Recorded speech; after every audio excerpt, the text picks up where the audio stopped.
Bonjour et bienvenue à ce nouveau numéro du Club Éco d'Objectif Aquitaine. Aujourd'hui, nous recevons Jérôme Marron, responsable de l'espace entreprise du Crédit Agricole d'Aquitaine. Bonjour Jérôme. Bonjour.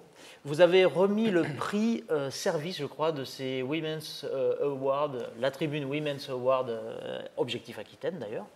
J'aimerais bien savoir pourquoi le Crédit Agricole s'est associé à cette opération.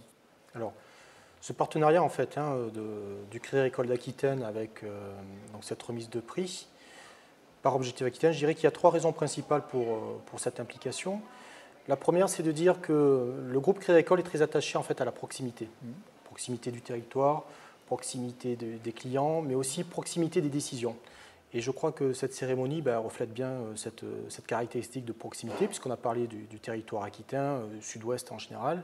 Et donc nous sommes très attachés à cette notion de proximité. Le deuxième élément pour lequel nous sommes enchantés de participer à cette manifestation, c'est le fait que je crois qu'aujourd'hui on parle beaucoup de crise, on parle d'échecs, de difficultés. Et en fait c'est le moment de parler un peu de réussite et de succès.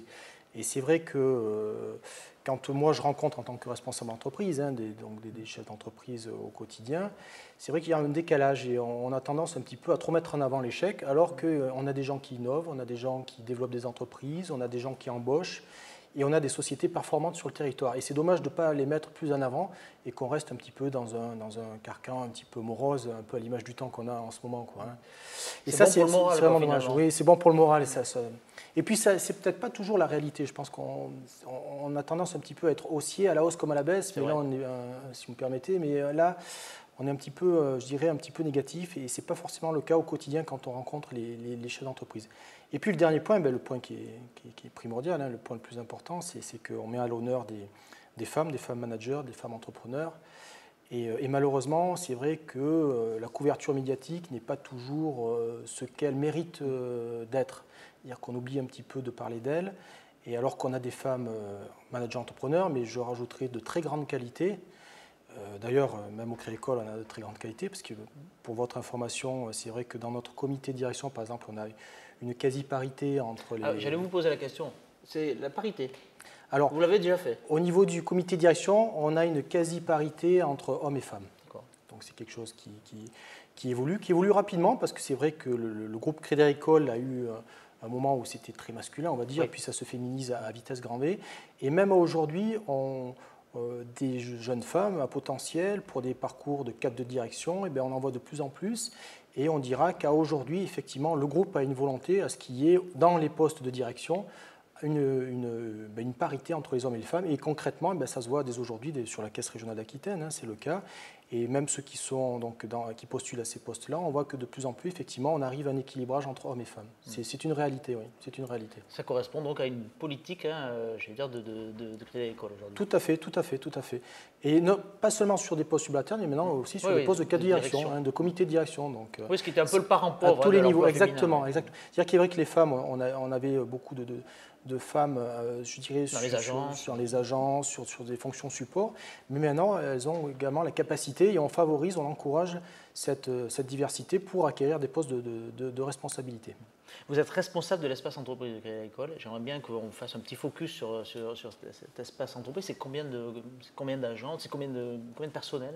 Alors, au niveau du Crédit Agricole, je vais descendre après par rapport à l'espace entreprise. Au niveau du Crédit Agricole, donc, il y a une direction des entreprises qui regroupe les métiers donc, de l'entreprise, mais aussi de la banque privée, de la banque d'affaires, des institutionnels. C'est un petit peu des marchés diversifiés. On a donc 3 centres d'affaires qui sont répartis sur les 3 départements, Lot-et-Garonne, Landes et Gironde. Et on a également un espace grand compte qui est toutes les entreprises dont le chiffre d'affaires, il y a un critère, mais il faut être un petit peu flexible, au-dessus de 50 millions d'euros, qui sont regroupés dans cet espace-là. Sachant que ça concerne quand même on a de très belles sociétés sur notre territoire qui sont également avec une taille supérieure à 50 millions de chiffre d'affaires. Et donc sur cet espace entreprise, effectivement, donc à Bordeaux, sur la Gironde, sur lequel j'opère, on a à peu près 1500 clients. 1500 comptes qui sont ouverts, actifs, et il y a à peu près une vingtaine de personnes qui s'occupent au quotidien sur des métiers bien sûr de chargé d'affaires entreprise, mais aussi sur des métiers de middle et de back office, qui va donc du traitement courant des opérations à l'analyse financière, à l'analyse de risque, et puis à la relation commerciale, les propositions commerciales au quotidien avec les chefs d'entreprise, sachant qu'après, c'est le dispositif entreprise, mais on a aussi toutes les filiales Crédit Agricole qui interviennent.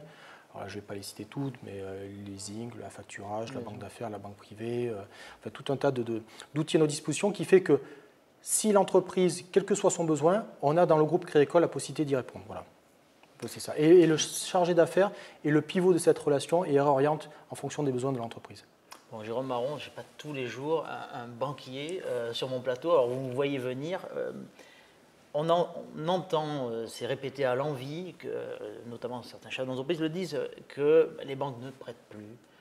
Moi, vous êtes sur le terrain, j'aimerais bien savoir d'abord quel est votre ressenti et finalement quelle est la réalité par rapport à ces déclarations. Alors, pour être transparent, notre métier principal, c'est de prêter. Hein. C'est quand même le métier de base du banquier. C'est un petit peu pour ça que vous êtes fait. Et nous sommes là pour ça, donc ce serait dur de dire qu'on ne prête pas.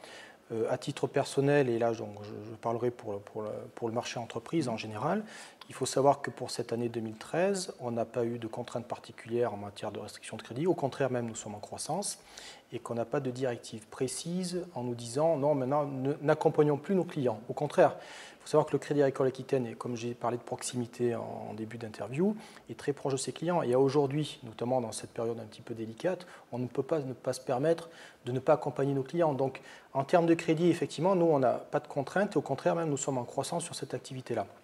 Par contre, et c'est vrai que c'est peut-être l'amalgame qui est fait, c'est vrai qu'après, au niveau du groupe, avec les nouvelles réglementations bancaires qui sont mises en place, BAL 2, puis prochainement après BAL 3. Oui, BAL 3, oui, donc voilà. on craint le pire. Oui. Exactement. Donc là, on parle effectivement, donc, il y a, je dirais, une approche au niveau du groupe, une réflexion pour gérer cette liquidité. Mais sachant que sur nos territoires, alors mais pour cela, il y a différentes solutions. On a aussi des filiales qui sont consommateurs beaucoup plus de liquidité que les caisses régionales. Mais sachant qu'une caisse régionale, de par sa proximité, sa présence sur le territoire, ne peut pas se permettre ça. Et aujourd'hui, moi, je vous dis que c'est totalement faux, puisque au contraire, même, nous sommes en progression pour l'accompagnement des entreprises en termes de crédit. J'avais besoin d'une réponse, je l'ai. Jérôme Marron, je vous remercie. Je vous remercie de nous avoir suivis et je vous donne rendez-vous au prochain Club Éco d'Objectif Aquitaine. Au revoir.